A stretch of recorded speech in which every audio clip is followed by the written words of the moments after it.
नमस्कार, आप देख रहे हैं इंडिया वॉच और मैं हूं आपके साथ स्नेहा सिंह। वक्त हो गया है सेंट्रल डिबेट का।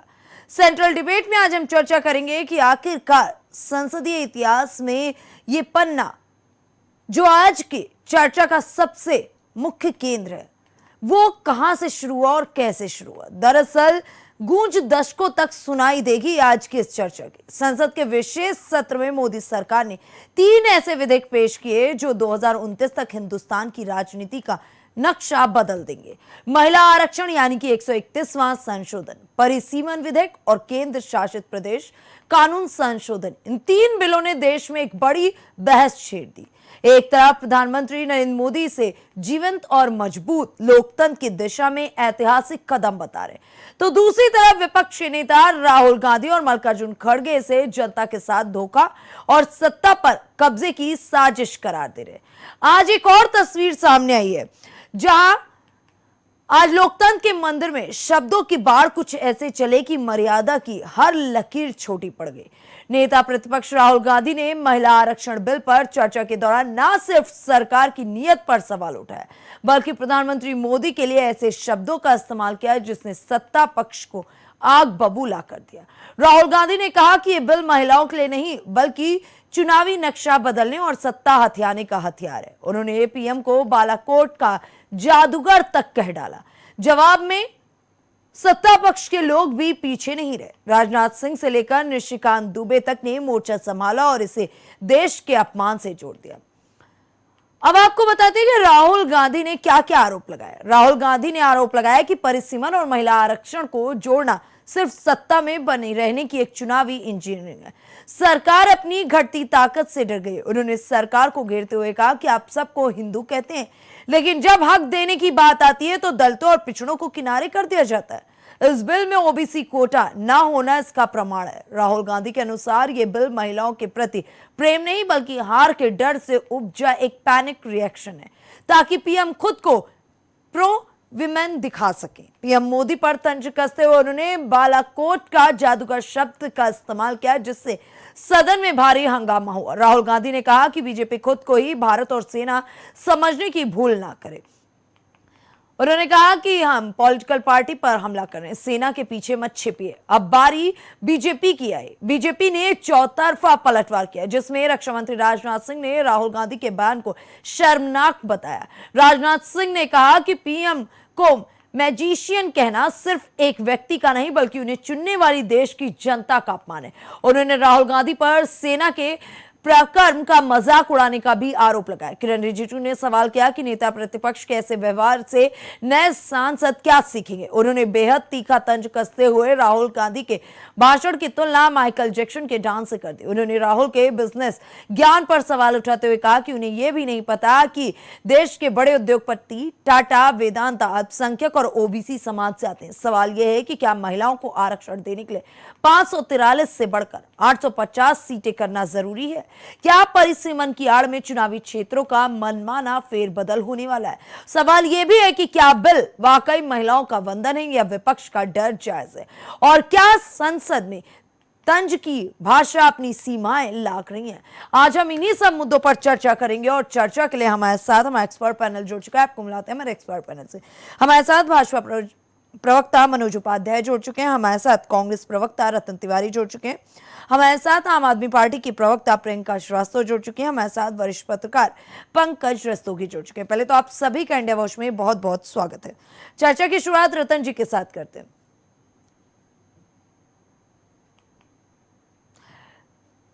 रतन जी की आवाज नहीं आ रही है। चर्चा की शुरुआत मनोज जी के साथ करते हैं।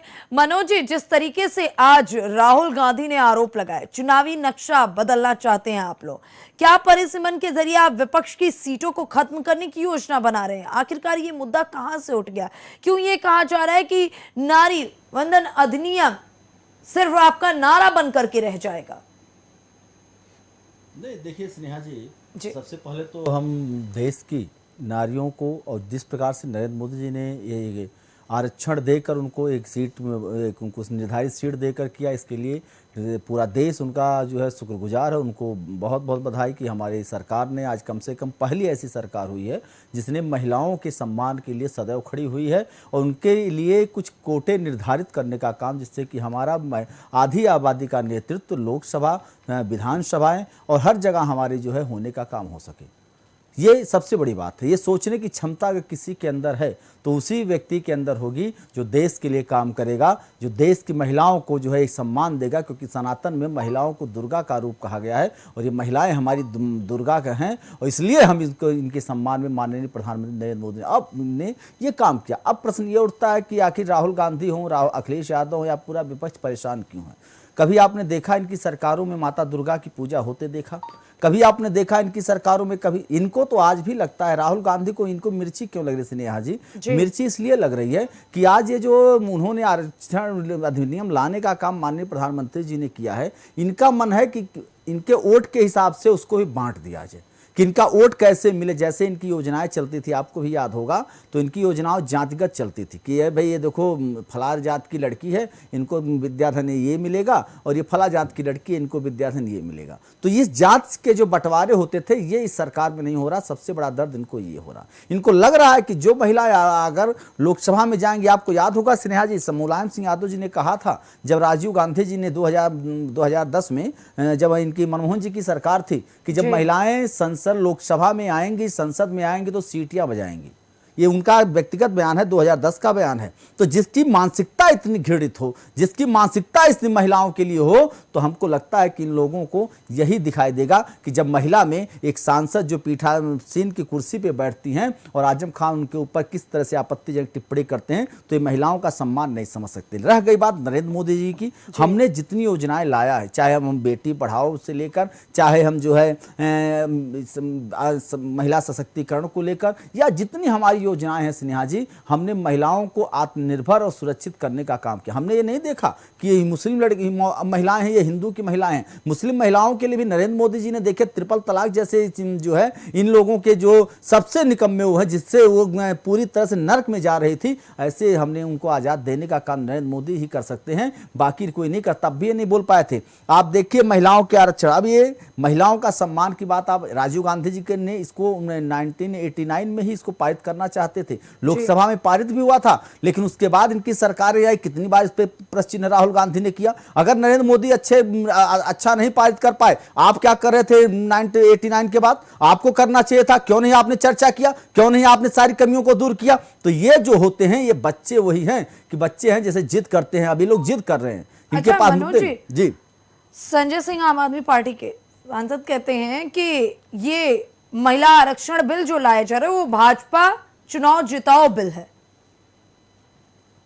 देखिए स्नेहा जी, संजय सिंह हमको लग रहा पागल दिवालिया हो चुके हैं, जो अपने सांसदों को इधर उधर की बातें करने लगे तो उस पर नहीं। अब हमने वही कह रहे थे, आपने उसको इस पे हम जोड़ देते हैं। जैसे संजय सिंह वो बच्चे हैं, या समाजवादी पार्टी या कांग्रेस पार्टी वो बच्चे हैं, उनके सांसद, उनके नेता, जो बच्चा जिद करता नहीं नहीं मम्मी हमको चॉकलेट चाहिए तो तुरंत चाहिए, रोने लगता है, जमीन पे लौटने लगता है। इसी तरह से संजय सिंह कह रहे हैं कि नहीं इसको तुरंत लागू करो हर चीज का। ऐसा 2023 में जब इसको माननीय प्रधानमंत्री जी ने लोकसभा के पटल पे रखने की कोशिश किया था, तब किसने विरोध किया था? तब भी लोगों ने कहा ये तो चुनावी स्टैंड है, नहीं हो पाएगा, नहीं हो पाएगा, पानी पी के गालियां देते थे। आज आप देख लीजिए, आज आप देखिए लागू हुआ तब भी इनको कष्ट हो रहा है। तो ये तो पहले तय कर लेना, इनका तो काम अभी यही आतंकवादियों के लिए कोई काम किया जाता, अभी इनका क्या योजना है कि मुसलमानों के लिए अलग कोटा दे दो, महिलाओं में भी। महिलाओं में कौन सी जाति होती है भाई? मैं नहीं समझता। महिलाओं की जात तो शादी के बाद तय होती है, जहां तक मैं समझ पा रहा हूं स्नेहा जी। तो आज महिलाओं की जात कहां से आ गई? उन महिलाओं की जात कहां से आती? हमारी उन बेटियों की जात कहां से आती थी जब समाजवादी पार्टी में उनको जो है कन्याधन के रूप में बांटा जाता था? कहां से महिलाओं की जात आती? लेकिन इनके समझ में नहीं आएगा, क्योंकि ये तो जात के चश्मे से देखते हैं, क्योंकि इनको तो हर जगह अपनी रोटी सेकनी है, चाहे देश को कहीं भी लेके। इसी नाते आजादी के बाद कांग्रेस ने बहुत राज किए। इंदिरा गांधी जी की एक योजना हमारी बहन को नहीं बता, हमारे प्रवक्ता मित्र नहीं बता पाएंगे। महिलाओं के लिए एक योजना बता दें कि उन्होंने महिलाओं के लिए योजना चलाया और वो जमीनी धरातल पे छूने का काम किया, तो नहीं बता सकते। लेकिन भारतीय जनता पार्टी नरेंद्र मोदी की सरकार उज्ज्वला योजना से लेकर सारी योजनाओं को देखिए हमने कैसे धरातल पे लाके दिया, और आज वही आज देखिए ईरान और उसकी लड़ाई हो रही, तब भी वो उज्ज्वला गैस कितना सबके काम आ रहा है और किस तरह से रामबाण साबित हो रहा, ये नरेंद्र मोदी ही सोच सकते हैं, इतना दूरगामी, बाकी कोई नहीं। प्रियंका जी जी नमस्कार स्नेहा जी। जी मेरी आप आवाज खुद आ रही है आधी, आपको? प्रियंका जी आपकी आवाज आ रही है। आप खुद आधी आबादी में से हैं और महिला आरक्षण बिल को लेकर के जिस तरीके से हो हंगामा देखने को मिला, एक तरफ आप लोग विपक्ष में बैठ के ये कह रहे हैं कि आपका समर्थन है बिल का, लेकिन जिस तरीके से बिल को लागू किया जा रहा है वो सही नहीं है। अब ये आप लोग कह रहे हैं कि जी स्नेहा जी, बहुत मुद्दे की बात आपने की है कि हमारा समर्थन भी है और हमारा विरोध भी है। देखिए, समर्थन इसलिए है कि महिलाओं का अधिकार, हम सभी चाहते हैं कि इस देश में महिलाओं को बराबरी का अधिकार मिले, और हम सदन में आज जो महिलाओं की भागीदारी आपने देखा है, बहुत ही न्यूनतम भागीदारी है। तो हम चाहते हैं कि महिलाओं की भागीदारी कम से कम 50% नहीं तो 1/3 तो भागीदारी होनी ही चाहिए, क्योंकि कुछ मुद्दे ऐसे महिलाओं से जुड़े होते हैं जिसका निर्णय मेरे ख्याल से पुरुषों को लेना पुरुष नहीं ले सकते हैं, मुझे ये लगता है। तो जो सरकार ने 2023 में नारी शक्ति वंदन के नियम से महिला आरक्षण बिल को लागू करने की बात की थी, और जो अब बदल गए हैं, बदल कैसे गए हैं अब ये पूछेंगे आप मुझसे। बदलने के इनके दो तरीके देखिए। इन्होंने शर्त रखी थी, अगर इनको लागू ही करना था तो उनको 2023 में लागू कर देना चाहिए था, बिना बगैर शर्तों के। इन्होंने तब 2023 में 2 शर्तें रख दी थी, जनगणना को लेके और डिलिमिटेशन को लेकर के। अगर इनको जनगणना और डिलिमिटेशन नहीं कराना था, आज 3 साल बीत चुके हैं। देखिए 2023 से 2026 हो चुका है, 3 साल के इनके पास समय था, लेकिन इन्होंने जनगणना नहीं कराई। जब 1947 की बात अगर मैं आपसे कहूं, जब जनगणना हुई थी तब क्षेत्र की सीमाएं तय करके क्या बोलते हैं, क्षेत्रों की सीमाएं तय कर दी गई थी और तब महिलाओं की भागीदारी तय की गई थी। आज 543 सीटें हमारी संसद में हैं, उनको ये बढ़ाने की बात कर रहे हैं या उसी में 141 सीटें बढ़ाएंगे, इनकी बातें क्लियर नहीं है, इनकी बातें एक ढोल माल वाली। इसलिए विपक्ष जो है, इनसे प्रश्नों के एक अंबार, एक चार्जशीट इनके सामने खड़ा हुआ है, ये खुद ही कंफ्यूज है, ये खुद अपनी बात को विस्तार से नहीं कह पा रहे हैं। जी स्नेहा जी। ठीक है, अच्छा आप कह रहे हैं कि ये खुद कंफ्यूज हैं। प्रियंका जी, मेरा एक सवाल है आपसे। एक तरफ आप बता रहे हैं कंफ्यूज हैं, दूसरी तरफ आप लोग कह रहे हैं कि आरक्षण को जाति आधारित बना देना चाहिए। आपके नेता कहते हैं कि ये भाजपा चुनाव जिताओ बिल है। कैसे? अगर भाजपा चुनाव जिताओ बिल है तो 2023 में आप लोगों ने समर्थन क्यों दिया? सांसद तो आपके भी थे, समर्थन तो आपने भी दिया होगा। देखिए स्नेहा जी, ये बात तो हम सभी जानते हैं कि जैसे ही चुनाव आसपास आते हैं, वैसे ही बीजेपी कोई ना कोई एक रास्ता ऐसा ढूंढती है जिससे कि वो अपने सारे जितनी अपने कर्मकांड करती है। इन्होंने देखी है किस तरह से डिमोलिश की है इमारतों को, किस तरह से गिराया है लोगों को।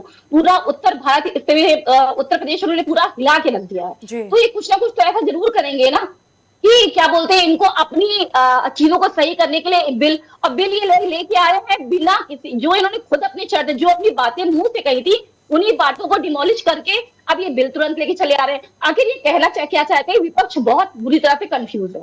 ठीक है जी। पंकज जी, आज बिल पे सदन में चर्चा भी हुई और बार बार ये कहा जा रहा है कि भाजपा बिल लाना चाहती है, अपनी बातों को कह के पलट गई। दूसरी तरफ ये कहा जा रहा है कि दोहरी रणनीति अपना रही है, भाजपा इसको अपने लिए ला रही है, चुनाव जीतने के लिए सिर्फ इस बिल को एकदम पैनिक होके ला रही है। क्या हो रहा है? देखिए स्नेहा जी, पहले एक बात स्पष्ट समझ लीजिए, देश की आज़ादी 1947 के बाद से आज तक जितनी भी सरकारें रही, उन्होंने देश की आधी आबादी महिलाओं की ओर कोई ध्यान नहीं दिया। और इंदिरा गांधी का तो अभी जिक्र आपने खुद ही किया कि उन्होंने जो है कोई ऐसी योजनाएं महिलाओं के लिए नहीं लागू की। लेकिन देश में जब से 2014 से नरेंद्र मोदी की सरकार बनी है, तब से महिलाओं का सशक्तिकरण के लिए जितने काम भारतीय जनता पार्टी के नेतृत्व में एनडीए शासन ने किया, उतना किसी ने नहीं किया।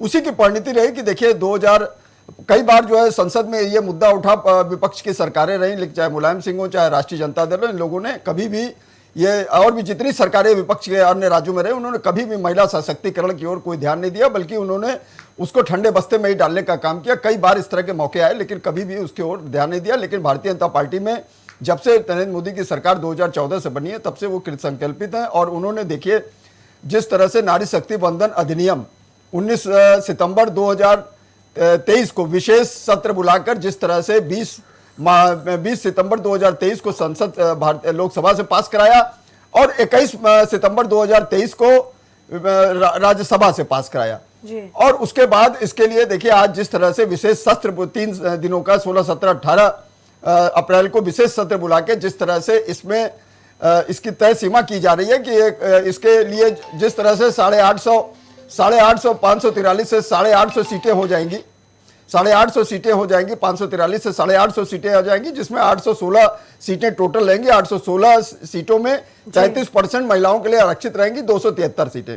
अब आप इस बात को समझिए, जिस तरह से भारत के गृह मंत्री जिनके अंतर्गत ये विभाग आता है पूरा डिलिमिटेशन है उसका, तो उन्होंने जिस तरह से कल संसद में पूरी व्याख्या किया कि जो है उत्तर प्रदेश की बात करें तो 543 में इस समय 80 सीटें आती हैं, उसका परसेंटेज आप देख लीजिए और उसमें इजाफा होगा तो वो 120 हो जाएंगी। तो जितना परसेंट पहले था परसेंटेज निकाल लीजिए, उतने ही परसेंट बाद में भी बैठता है। तो ये इसी तरह से उन्होंने जो जिस तरह से लोग ये चिल्ला रहे थे विपक्ष के लोग कि साउथ के राज्यों में सीटें घट जाएंगी, नुकसान होगा, ऐसा नहीं है। चाहे वो केरल हो, तमिलनाडु हो, बंगाल हो, जिस तरह के या आंध्रा हो, जिस तरह के जो साउथ के भी राज्य हैं उनमें भी यही संख्या लगभग बराबर ही रहेगी। मतलब अगर परसेंटेज 543 का निकालिए तो उसके बाद वो सीटें वहां बढ़ के ही आएंगी। तो इसलिए उस तरह का कोई ये कहा जाए कि नुकसान हो रहा है महिला आरक्षण के इसके 33% के आंकड़े के साथ, तो जो 543 में जो आंकड़े थे परसेंटेज ऑफ महिलाओं का संख्या बनती थी उससे ज्यादा ही 1-2-4% बढ़ेगी, कम नहीं हो रही। तो ये सरकार का स्पष्ट नजरिया है और देश की आधी आबादी महिलाओं की है। आप ये देखिए 97 अभी लोकसभा चुनाव हुए थे उसमें 97 करोड़ टोटल वोटर थे, 97 करोड़ 40 लाख अप्रॉक्स ऐसे वोटर थे, उसमें आधे करीब जो है 47 करोड़ से 48 करोड़ महिला वोटर थे। तो महिलाओं को तो 33% आरक्षण की जगह ज्यादा मिलना चाहिए जी। उनको तो आरक्षण और ज्यादा मिलना चाहिए क्योंकि देश की आधी आबादी, आप तो 33% दे रहे हैं और 33% में जब लोग इतना हो हल्ला कर रहे हैं तो अगर इसकी डिमांड 50% की हो तब तो संसद छोड़ के वहां खड़े होंगे।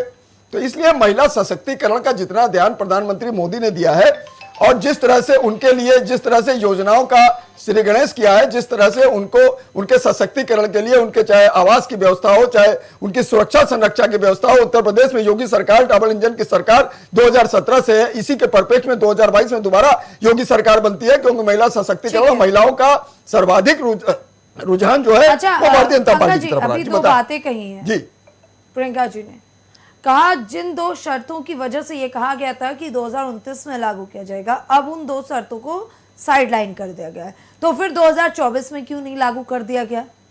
भाई देखिए ये सरकार का अपना एक व्यू रहता है, सरकार ने इस तरह के आकलन कराए होंगे, सरकार तो हर तरह के आकलन कराती है। अभी देखिए 1 नेशन 1 इलेक्शन की बात चल रही है, बकायदा रामनाथ कोविंद जो पूर्व राष्ट्रपति थे उनके नेतृत्व में कमेटी बनती है, पूरा वो रिपोर्ट 3-4 हजार पन्नों की देती है, तो वो भी लागू करना है। तो सरकार तो देखिए कृत संकल्पित सरकार है, इस तरह की खाली लब्बाजी करने से काम नहीं चलेगा। जो महिलाओं के लिए वास्तविक चीजें हैं उनको उज्ज्वला योजना 12 करोड़ से 14 करोड़ लोगों को जो है महिलाओं को सिलेंडर देने का काम किया, साल में 2 बार उनको फ्री मिलता है। तो ये सब खाली छलावा नहीं है। देखिए स्नेहा जी, और जिस तरह से महिलाओं को हर महीने चाहे पैसा देना हो, जिस तरह से एक मुफ्त राशि देनी हो महिला सशक्तिकरण के लिए वो भी दिया गया, उनके रोजगार के लिए जिस तरह से पैसा कई राज्यों में दिया गया। तो भारतीय जनता पार्टी जो कहती है वो करती है और महिलाओं के लिए उसने ये सब किया है। प्रधानमंत्री आवास में बकायदा रजिस्ट्री महिलाओं के नाम होती है जो आवास दिए जाते हैं, और लखपति दीदी बनाने का काम जो प्रधानमंत्री मोदी कर रहे हैं वो किसी पार्टी के विजन में नहीं था ना किसी पार्टी ने आज तक सोचा है। इसीलिए देखिए जो महिलाएं वो भारतीय जनता पार्टी में सुरक्षित संरक्षित महसूस करती हैं और महिलाओं का रुझान भी भारतीय जनता पार्टी की तरफ रहता है। ठीक है मनोज जी, जी अभी आम आदमी पार्टी की प्रवक्ता कह रही थी कि आखिरकार कंफ्यूजन क्यों क्रिएट किया जा रहा है भाजपा की तरफ से। इन्होंने कहा कि 2 शर्तें रखी थी आप लोगों ने, अब उन दोनों शर्तों को किनारे कर दिया गया, बिना जनगणना कराए लागू कर रहे हैं। 1971 की बात की जा रही है, क्यों 2011 का जनगणना का इस्तेमाल किया जा रहा है, क्या मजबूरी है? ये सारे गंभीर सवाल उठाए जा रहे हैं। देखिए सिन्हा जी, सबसे पहली बात तो हमारी बहन को पता नहीं कहाँ से लोग जो शिष्टाचार बन के आते हैं, हमारे समझ में नहीं आता, और हमको लग रहा है कि देश की जनता भी इस बात को मानने को तैयार नहीं है। एक बार नारा देते हैं कि जिसकी संख्या भारी उसकी मैंने हिस्सेदारी, जितनी संख्या भारी होगी उतनी हिस्सेदारी होगी। और एक तरफ जब नरेंद्र मोदी के नेतृत्व में अगर हम 33% का आरक्षण देने का काम करता है, इनको अगर विरोध करना था तो 50% पे करते, कि भैया 50 लाओ, जी। लेकिन ये नहीं कर सकते, क्योंकि अगर 50 आएगा तो इनके ही नेता कहते हैं कि संसद में लड़के लोग जाते हैं, जो ऐसी महिलाएं जाएंगी तो सीटियां बजाएंगी, तो ये इनके नेता कहते हैं और आंख इनके नेता खुद राहुल गांधी बाबा मारते हैं। तो अब प्रश्न यही है, ये लोग खुद कंफ्यूज हैं कि इसको किस तरह से, भारतीय जनता पार्टी कंफ्यूज नहीं, हम एक माननीय प्रधानमंत्री जी हर योजनाओं को हम हर तरह से उसका सत्यापन करते हैं कि किस योजना कहाँ कैसे नुकसान हमारे देश की जनता को ना होने पाए, इसलिए हम उस पर कई प्रकार से, जैसा कि अभी हमारे पंकज जी ने भी इसको लिए कहा कि जिस प्रकार से वन इलेक्शन के लिए हमने पूर्व राष्ट्रपति जी का एक टीम बना के हमने सर्वे कराने का माननीय प्रधानमंत्री जी ने उस पर जांच के लिए गया कि कहीं नुकसान ना होने पाए, कि मेरा ऐसा फैसला ना हो। ये हिटलर है, ये अरविंद केजरीवाल हिटलर हो सकते हैं, राहुल गांधी हिटलर है, या और अखिलेश यादव हिटलर हो सकते हैं, क्योंकि जो बोल दिया वो बोल दिया।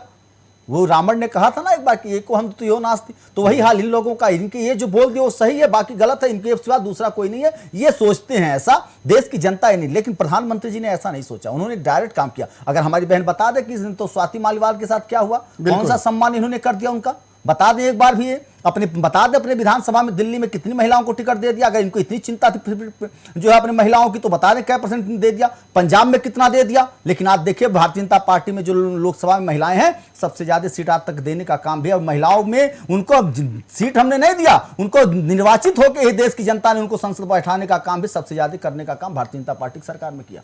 लेकिन समाजवादी पार्टी और विपक्ष कहता है कि आप तो बहुत कम महिला सांसदों को भेजे हैं, विपक्ष ज्यादा भेजा है। आंकड़ा चेक कर लेंगे एक बार, हम इनको कह रहे हैं, आप आंकड़ा चेक करिएगा कि परसेंटेज के हिसाब से देखेंगे। अगर महिला सांसदों की बात, अब पता चले डिंपल या अपने घर के 5 यादवों को अखिलेश जी ने भेज दिया तो उसको मान लेंगे, अपने भैया राहुल गांधी एक को भेज दिया, अपनी सीट छोड़ के अपनी बहन को ही दिखाई दिया और कोई महिला नहीं दिखाई दिया उनको, तो अलग बात है। हमने क्या किया, हमारा परसेंटेज चेक कर लें, अगर ज्यादा होगा कम होगा तो ये बताएंगे। इसके पहले महिलाओं पर कभी चर्चा, डिबेट स्नेहा जी आपने किसी सरकार में किया था क्या?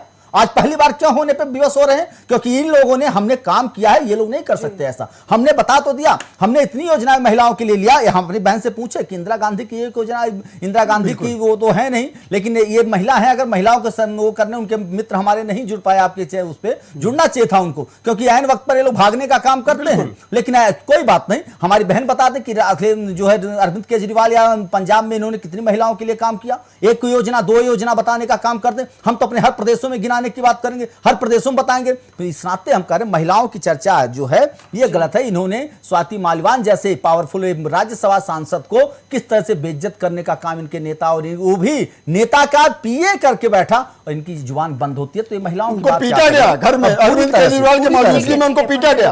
और इस नाते हम कह रहे हैं कि 89 के बाद अगर कुछ हुआ तो हमारे ही बता दें आम आदमी पार्टी की 89 के बाद इनकी सरकार देखिए लगातार। अच्छा मनोज जी, एक बड़ा सवाल विपक्ष उठा रहा है कि 2011 के जनगणना को इस्तेमाल किया जा रहा है और 2011 के बाद के जो लोग हैं उनका हक मारा जा रहा है।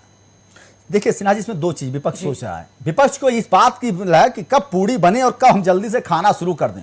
ये ना देखें कि इनको लग रहा है कि कैसे इतना हो जाए कि हमारे अखिलेश भैया को लग रहा है कि कैसे इतना हो जाए कि हमारे ओबीसी इतने हैं तो हम ओबीसी पे राजनीति करें, कैसे तय हो जाए कि हमारी मुस्लिम इतने हो तो हम मुस्लिमों को जो है किस तरह से भड़काने का काम करें कि जिससे कि दिक्कतें होने लगे। लेकिन ये भारतीय जनता, हम तो कहा तो रहे कि यही जनगणना थी 2000 उसमें तो कांग्रेस पार्टी ने भी किया था, मनमोहन सिंह जी ने भी, क्यों नहीं उसको पब्लिकली करने का काम किया था? नहीं हो पाई थी, क्योंकि अगर हम किसी योजना को जात के चश्मे से हमने ना कभी देखा है ना देख, क्योंकि आज तक आप देखिए महिलाओं को सम्मान देने का काम किसी ने किया, नरेंद्र मोदी ने। आज अब जमीन की रजिस्ट्री महिलाओं के नाम, राशन कार्ड महिलाओं के नाम, हर योजनाओं, बैंक के जनधन खाता महिलाओं के नाम, उज्ज्वला गैस महिलाओं के नाम, जमीनें महिलाओं के नाम, मकान, जितनी योजनाएं सरकार की, भारत सरकार की चल महिलाओं के नाम, ये अपना गिना दे किसी एक महिला के नाम, इसके पहले एक योजना बता दे, चाहे कोई आवास, कोई सरकारी योजना बता दे जो महिला, आम महिला को देने का काम किया।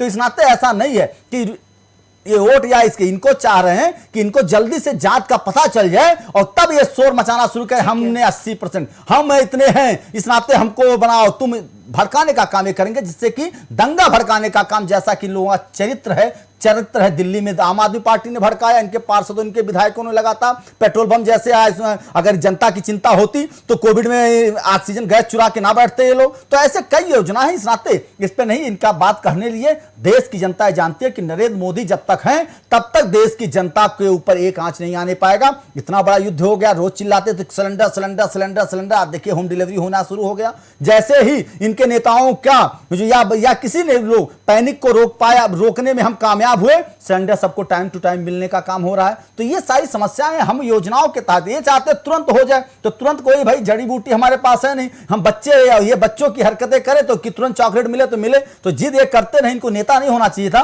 इनको जिद्दी बच्चा होना चाहिए था। इसलिए लगातार मैं कह रहा हूं कि ये बच्चों की तरह हरकतें छोड़ दें। एक जनप्रतिनिधि के लिए, चाहे संजय सिंह हो, चाहे राहुल गांधी हो, चाहे अखिलेश भैया हो, सारे लोग ये सोच के अगर काम करेंगे तो हमको लग रहा है देश हित में बड़ा फैसला होगा। और महिलाओं के लिए आज का दिन इतिहास के स्वर्ण अक्षरों से लिखा जाएगा कि किस तरह से 16 तारीख को नरेंद्र मोदी ने महिलाओं को 33% का आरक्षण देकर हर जगह उनकी उपयोगिता को तय कर दिया कि आज से महिलाएं वहां बैठेंगी और महिलाओं का आधी आबादी का नेतृत्व करेंगे। और वो आधा % वोट हो सकता है भाजपा को मिले या हो सकता है ना भी मिले, लेकिन इनको दर्द यही है कि अब तो आधी आबादी का वोट भारतीय जनता पार्टी ले गई, तो ये क्या करेंगे, चच्चा भैया मिला के अपनी पार्टी में जो सिमटे रहते थे, इस नाते इनको इस बात का दर्द है।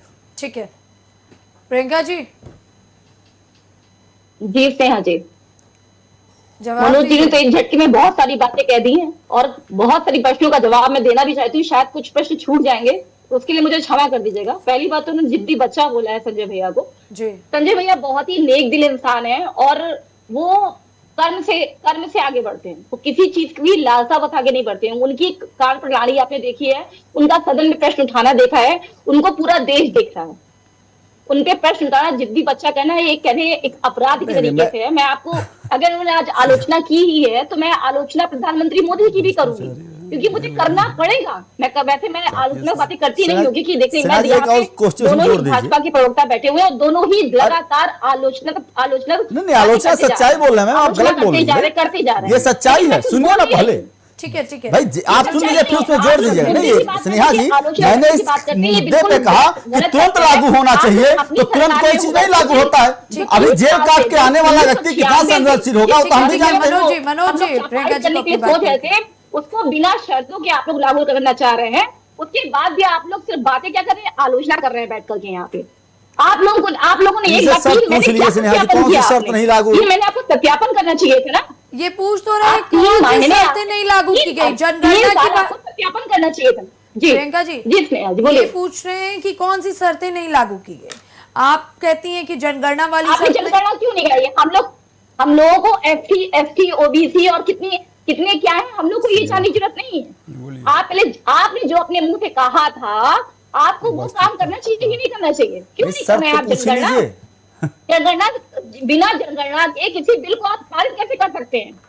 ठीक है, बिना जनगणना के बिल 2011 की जनगणना का इस्तेमाल किया जा रहा है, ये बता रहे हैं कि कहा। देखिए प्रिया जी, कोई भी बिल होता है वो बिना जनगणना के पारित नहीं किया जाता है, अगर फिर मैंडेटरी होती है। और इस बिल में क्योंकि महिलाओं की भागीदारी 50% है, 50% ही समझिए 50% है, तो बिना जनगणना के ये बिल महिलाओं को कैसे लागू किया जा सकता है? और ये बात करते हैं एसटी ओबीसी की, ये हम ये तो बात ही नहीं कर रहे हैं ओबीसी की। अखिलेश यादव ने कहा, कल अमित शाह से पूछा, इन्होंने नहीं बात की। अखिलेश यादव ने कल पूछा सदन के भीतर, राहुल गांधी ने आज पूछा।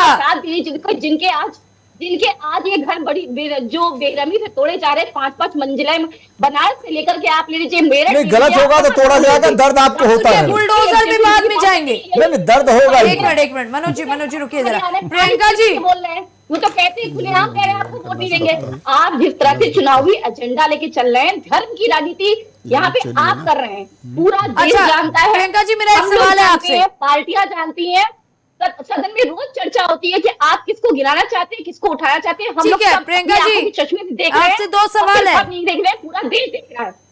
प्रियंका जी 2 सवाल है। इन्होंने कहा कि आप एक योजना का नाम बता दीजिए जो आपके द्वारा चलाई जाती हो महिलाओं के नाम। देखिए मेरी सरकार दिल्ली में थी और दिल्ली में आपने देखा होगा महिलाओं के लिए फ्री बस सेवा की गई थी। आपने देखा है कि नहीं देखा है? जितना सरकार में हम लोगों ने वहां पे दिल्ली में रहकर जो काम महिलाओं के लिए कर सकते थे, हम लोगों ने किया है। अभी हम सत्ता में मेन केंद्र में तो बैठे नहीं है। और देखिए अगर पार्टियों की बात, तो इंदिरा गांधी के नाम पे हजारों योजनाएं हैं, मेरे बात खोल के देख लें। अच्छा, जब आप इंदिरा गांधी की योजनाएं की नाम, मैं अदर पार्टी की बात नहीं कर रही हूँ, मैं अपनी बात कर रही हूँ। यहाँ पे दिल्ली की सभी तो की आज तो आज दिल्ली की महिलाएं प्रधानमंत्री जी को क्या क्या बोल रही है, आप देखिए। तो यहाँ पे बैठे की बात मत करिए। अच्छा, अभी पंकज जी कह रहे थे कि जब सीटें बढ़ेंगी, जनगणना आप नहीं करा रहे, आप इसका जवाब देंगे? आप इसके नीचे चुनाव राजनीति कर रहे हैं, चुनावी राजनीति कर रहे हैं। आप साउथ की राजनीति को बदलना चाहते हैं, आप क्षेत्रीय सीमाओं को तय करिए ना। आप ये तो फिर समर्थन क्यों दे दिया? जो आपने क्षेत्र की सीमाएं तय कर, सुनिए, संसदीय क्षेत्र जो होते हैं उनकी सीमाओं को आपने उनको काट करके बनाएंगे, या किस तरीके से आप 800 850 सीटें कर देंगे? अच्छा आपने प्रियंका जब जी, 2023 प्रियंका जी, में लागू किया था, मैं इसलिए 2 मिनट मुझे बोलने दीजिए। जी। जो 2023 में आपने बिल को लागू करने के लिए कहा था, तब आपने कहा तब तो ये 850 सीटों की बात नहीं हुई थी। आज ये कहा 850 सीटों की बात हो गई। वैसे ही देश में कम सीटें हैं क्या? संसद में 543 सीटें कम नहीं होती हैं।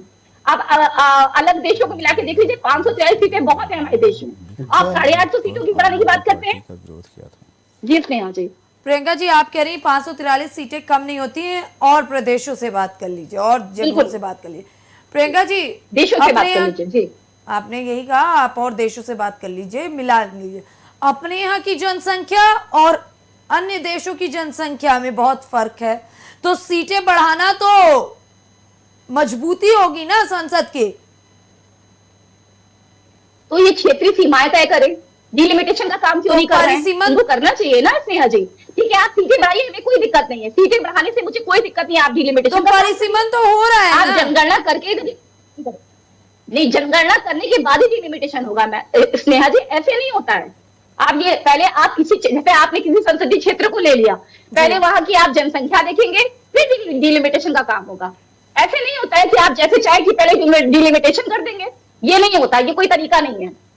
ठीक है जी स्नेहा जी। पंकज जी, कुल मिला के ताजा जनगणना क्यों नहीं हुई, देखिए एक बात स्नेहा जी तय और समझ लीजिए। बिना जनगणना के परिसीमन कैसे मुमकिन है, देखिए, एक और बात- बिना परिसीमन के आरक्षण कैसे लागू किया जा रहा है? ये बड़ा तीनों देखिए टेक्निकल एक बात सवाल तय है। समझ लीजिए स्नेहा जी, 2011 की जो जनगणना हुई थी उसमें देश की आबादी 121 करोड़ थी, 121 करोड़। तो ये आबादी थी, उसी आधार पे उसको मानक रख के ये किया जा रहा है। और जिस तरह से 3 दिन का डिस्कशन है, आप उसमें जवाब दीजिए। अगर आपको कोई विरोध है तो आप बोलिए भाई। आम आदमी पार्टी हो चाहे कांग्रेस हो, ये सब विद्वान लोग हैं। राहुल गांधी क्यों बोला ये तो कहना, क्यों बोला और किसके लिए बोला ये खुद ही नहीं बोला, लेकिन बोला तो बोला। Rahul Gandhi leader of opposition है, उन्होंने बोला और बिना तर्क के बहुत सी चीजों को बोला। तो राहुल गांधी ऐसे लीडर ऑफ अपोजिशन के नेतृत्व में, जिसमें आम आदमी पार्टी और आपके टीएमसी, सारे समाजवादी पार्टी, सबके वो नेता है। तो इसलिए इस तरह की बात करना बेतरकीन। अगर आप संसद में किसी चीज का 3 दिन जो सरकार ने अमेंडमेंट, ये बिल सरकार ला रही है, उसका विरोध है, तो उसके एस्पेक्ट को रखिए। उसके अभी 13-13 घंटे सदन चल रहा है, तो आप उसके सुझाव रखिए, सरकार उसमें अमली जामा पहनाएगी। और आम आदमी पार्टी की बात करिए तो आम आदमी पार्टी का तो उत्तर प्रदेश में हम लोगों ने 2022 में देखा है, सुपड़ा साफ हो गया था। बहुत महिलाओं की बात करती है, स्वाति मालिवाल को पीटा गया, जो महिला आयोग की अध्यक्ष थी उनको पीटा गया, अरविंद केजरीवाल के सामने पीटा गया। उसके बाद इन लोगों के मुंह में दही जम गया। अरविंद केजरीवाल के पीएम को मारता है तो बकायदा उनके सामने उनकी उपस्थिति में, तो क्या महिलाओं की बात करेंगे? इस तरह की बात इनको कहीं से भी जायज नहीं दिखती है। तो और आम आदमी पार्टी का जिस तरह से इन्होंने पंजाब में कहा था कि महिलाओं को हर महीने पैसा देंगे और मासिक रूप से देंगे, वो भी देने के लिए इन्होंने महिलाएं चिल्लाती रह गई। उसके बाद इलेक्शन के दौरान जब वहां दिल्ली का चुनाव हो रहा था, वहां से महिलाएं का प्रतिनिधिमंडल बकायदा दिल्ली आया, उसके बाद भी क्यों कान में जूड़ रहेंगी? तो आम आदमी पार्टी का कृत्य तो खाली इस तरह की बातें लबबाजी करने के सिवा कुछ नहीं अच्छा, है। अभी इसीलिए जनता ने इनको पार्टी खदेड़ का दिया। जिक्र किया तो एक सवाल है मेरा, बताइए। पंकज जी, अभी इन्होंने कहा था कि संजय सिंह जनता के मुद्दे उठाते हैं संसद के भीतर, और उनके लिए भाजपा जिन शब्दों का इस्तेमाल कर रही है, जिद्दी बच्चे, वो उचित शब्द नहीं है। तो क्या राघव चड्ढा के खिलाफ जो कार्रवाई की गई है, तो राघव चड्ढा क्या संसद के भीतर मजाक करते थे क्या?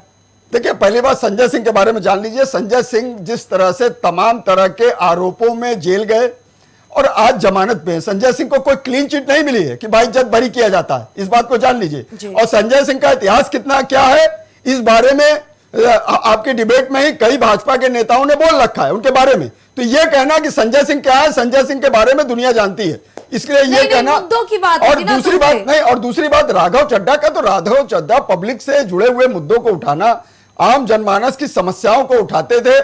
और वहां पर राज्यसभा में मतलब विपक्ष के आम आदमी पार्टी की तरफ से लीडर थे, नेता थे, लेकिन चूंकि उनकी टीआरपी बढ़ रही थी, जनमानस उसको वाहवाही मिल रही थी, इसलिए ये चीज अरविंद केजरीवाल को नागवार गुजरी।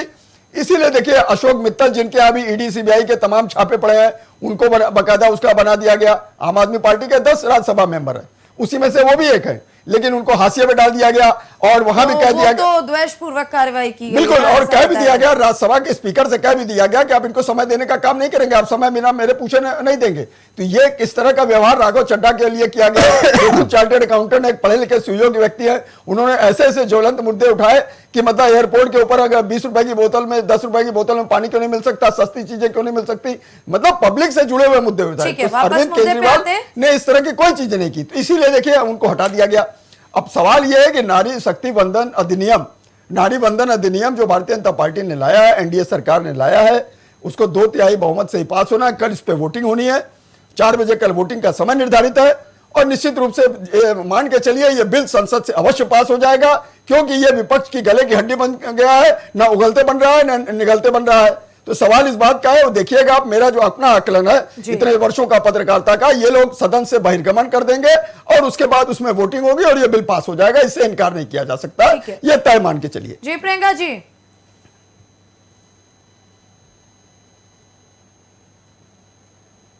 इनसे आखिरी प्रश्न मेरा है पंकज जी से, मेरा जवाब दे दें मेरे सवाल का कि जैसे ही बिल पास होगा महिलाओं को क्या टिकट देने की व्यवस्था सरकार करेगी कि नहीं करेगी? तुरंत टिकट दिए जाएंगे कि नहीं? टिकट देने की व्यवस्था सरकार करेगी कि नहीं, इसका जवाब आपको मनोज जी देंगे। मनोज जी, जब आरक्षण लागू हो जाएगा 33%, तो उसमें सरकार का टिकट देने का क्या रोल है? देखिए, अब हमारी बहन है, अब हम इनको तो टिकट दे नहीं सकते, सरकार टिकट नहीं देगी, पार्टियां देंगी। अभी अपनी पार्टी की बताएं, हमारी चलिए पार्टी कोई बात नहीं, पार्टियां देंगी। मैं अपने क्या बोलते हैं शब्दों को वापस लेती हूँ, पार्टियां देंगी या पार्टियां टिकट देंगी? पार्टी तुरंत मान लिया भाई, टिकट दे सकती है कि दे सकती है, मुझे सिर्फ इतना बता दीजिए, मैं सिर्फ बातों को थोड़ा सा पीछे ले लेती हूँ जी।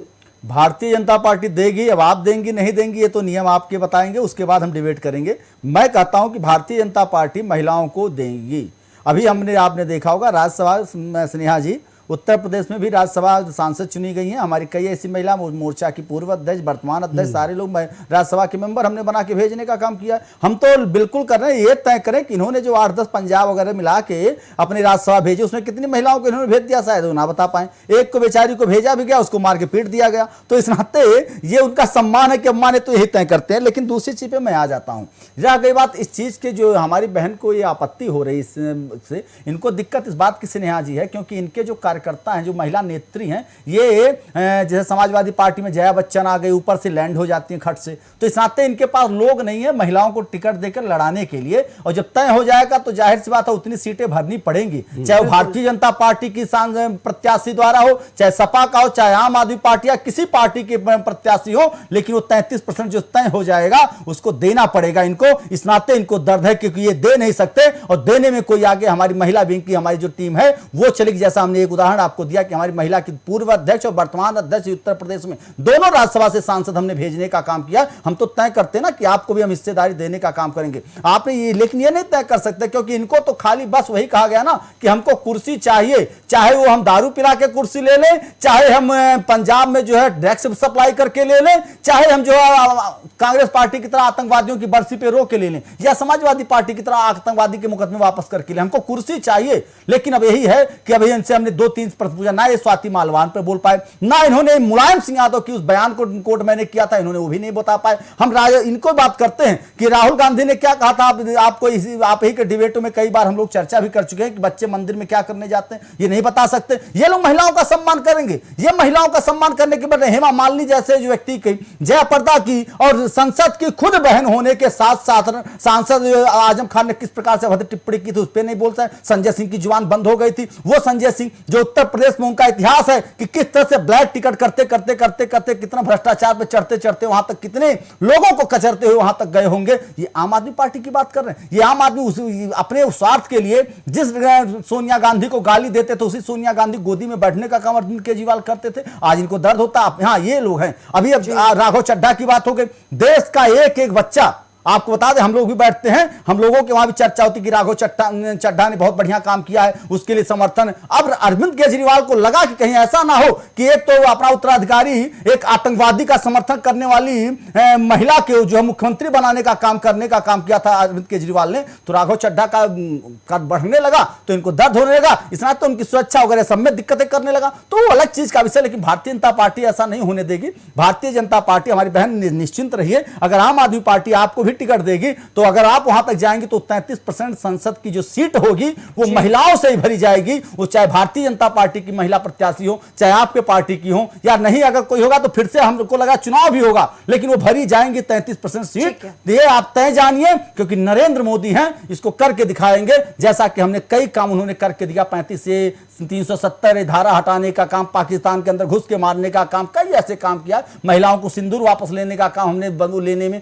हम लोग बहुत माहिर हैं, क्योंकि हमें अपने देश की चिंता है, देश की महिलाओं की चिंता। इस नाते पहला काम नरेंद्र मोदी जी ने स्नेहा जी किया था कि हमारी जो माताएं हैं जो है चूल्हे पे खाना बनाती हैं, उनकी तबीयत दम की बीमारी ना होने पाए, इस नाते हमने उज्ज्वला गैस दे के घर घर पहुंचाने का काम किया था। हमने बहुत सारे काम किए, हम तो गिना रहे हैं, इन्होंने एक नहीं गिना पाया जो देश के हित में हो। वो सिलेंडर हमने महिलाओं को दिया, लेकिन उसका काम पूरा परिवार कर रहा है, उसका फायदा लेगा। हमने घर महिला के नाम पे दिया, लेकिन पूरा परिवार, उसके पूरे बच्चे वहां पे रहने का काम करेंगे। इन्होंने क्या गिनाया? हमने बस में दे दिया। वो उसमें घोटाला किसने किया? अरविंद केजरीवाल ने किया। वहीं उसका पति, उसका बच्चा अगर उस बस में जा रहा है तो उसको बाहर भगा दिया, टिकट लेने का मजबूर करेंगे। ये इनकी पॉलिसी थी। हमारी पॉलिसी ऐसी नहीं है। हमारी पॉलिसी उनके परिवार के लिए जिम्मेदार नरेंद्र मोदी हैं। इस नाते जितनी योजनाएं हमने दिया उनके माध्यम से पूरे परिवार को दिया। अगर राशन कार्ड में उनका नाम दिया तो परिवार को पूरा भोजन मिलेगा, वो राशन एक व्यक्ति को नहीं मिल रहा, सबको मिलने का काम करता। तो ये अंतर है। सोच पॉजिटिव रखिए, देश जरूर विकास करेगा। ऐसा कोई कर सकता है